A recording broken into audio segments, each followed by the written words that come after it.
What up everybody, welcome back to my channel. If you're new here, hello, my name is Kelly.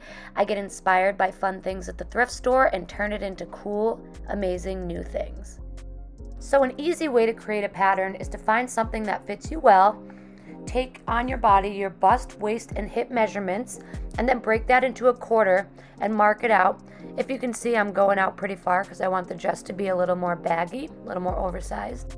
Make sure to outline that top part and then connect it to your new bust, waist, and hip measurements to create your pattern before you cut it out. Now I didn't do seam allowance, so I'm adding it here. I did 1/4 inch. Everything is better with pockets, so on a separate piece of paper, I'm freehanding a pocket shape here, but you can always use a pocket for reference. Now cutting out the material, you want to make sure you fold it at the center front where the crystals are laid. Now I'm adding an extra inch along the bottom here just to make sure it's long enough, and then cutting out the rest of the material for the front. Voila, your front piece is done. Now make sure to do the same thing for the back, adding the same seam allowance at the bottom as you did on the front piece and also cutting on the fold.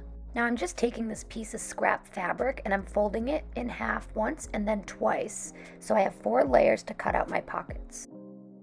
So to make sure the neckline of this dress sits perfectly, I'm cutting a piece of facing for the front and back. So I'm just lining up the front dress pattern here and cutting along the same line.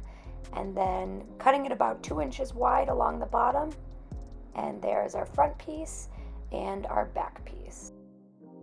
When I was at the thrift store, I also saw this super retro t-shirt that I already bleached prior to this. And I thought I'd jazz up the dress a little bit and give it a super 80s vibe, and the colors went perfectly. So I'm cutting out the decal here and using an adhesive glue to attach it to the dress. And let me tell you, this stuff is amazing. If you are into making patches from old t-shirts and whatnot, I would highly recommend using this.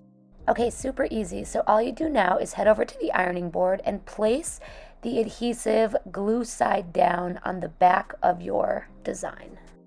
Once dry, peel away that paper and you have an adhesive on the back of your design ready to be ironed on to whatever you choose to iron it to.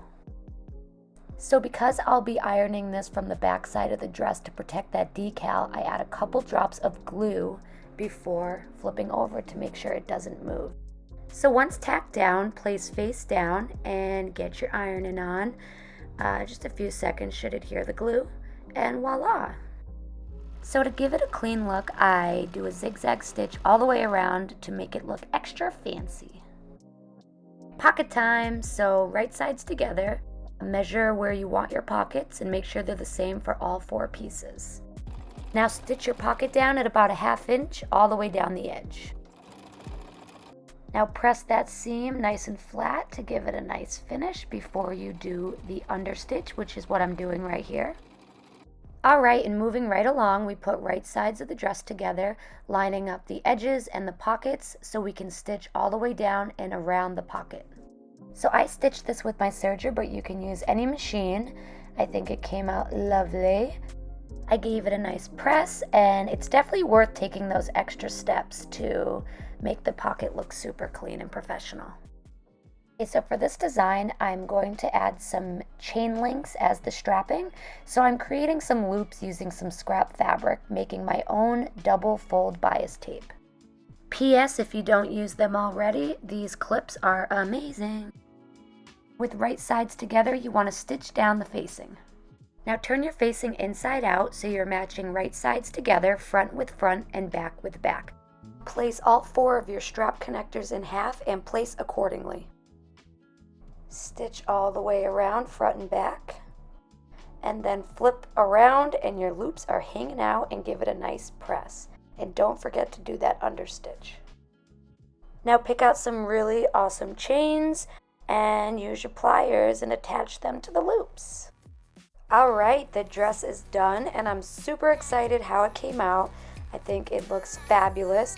And if you're wondering where I found this matchy hat, I had some leftover fabric, so I whipped up a little bucket hat, and I think it just goes super well together. It gives it that 90s matchy retro vibe. Thanks for watching, and don't forget to subscribe for more thrift flips.